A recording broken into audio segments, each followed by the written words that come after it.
commercial break. So thank you again, everybody. Sponsored by Autonodyne. Now, Steve Jacobson, the CEO of Autonodyne, will provide an overview of some of their relevant capabilities. So please have your questions ready. And Steve, the floor is yours. And also get ready for Scott Newburn at 4:55.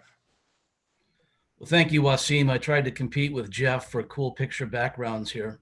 Oh, that is cool. That is cool. Nice job, Steve. Very cool. Yeah. But I'm about to share, I don't have, sheepishly admit, I don't have any cool video here. I have a single eye chart infographic where we roll the entire company, all we do, into one specific infographic. I presume everybody can see it because my view does not show that yet. It is up and it's impressive.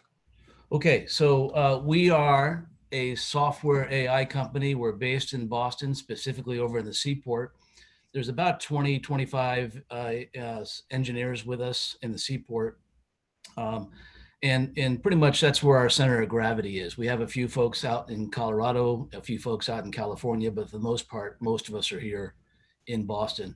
I would say we basically consider the nexus of human-machine interface and autonomy behaviors.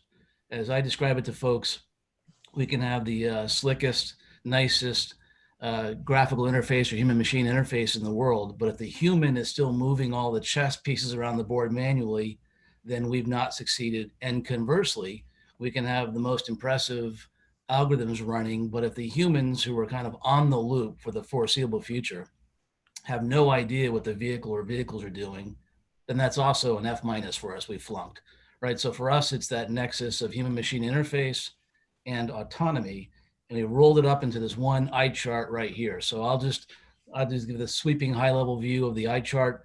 In the middle is our product. It's a software, a piece of software. It's labeled the RCU 1000.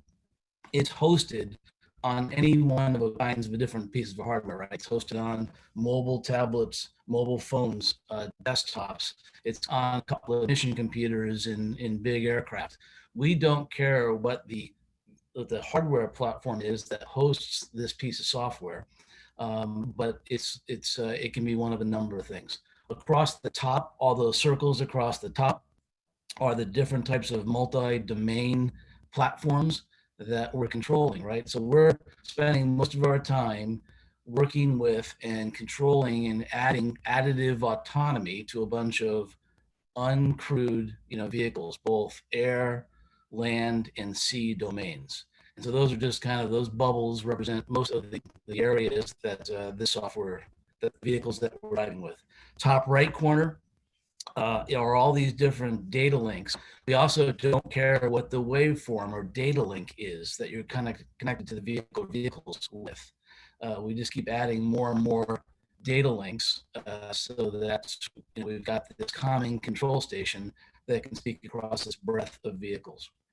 I'll jump down to the bottom left corner of this eye chart are all these autonomy behaviors that we're generating and using. And actually those little words down there next to each one of those little tiny bubbles, that's actually the lexicon that we use. We command surveil. That task is abstracted so that the human says, I'd like to surveil this gigantic geographic area. And that's all you did. And the rest of the software takes care of the rest.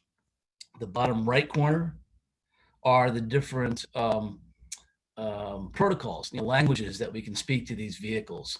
A lot of them are industry standards, ranging from high-end military standards down to those small quadcopters that fit in the palm of your hand.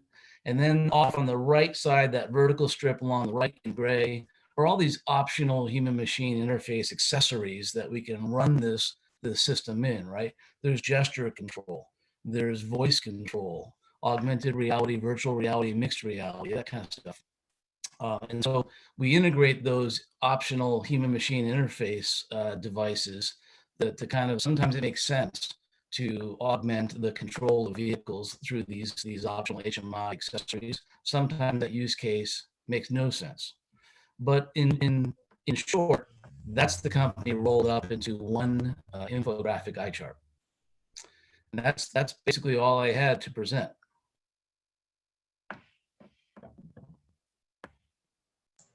Thank you, Steve.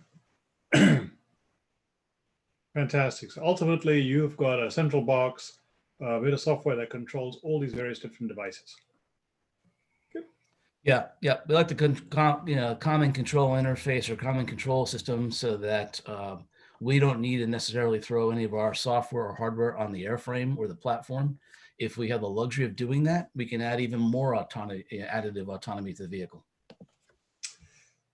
Fantastic.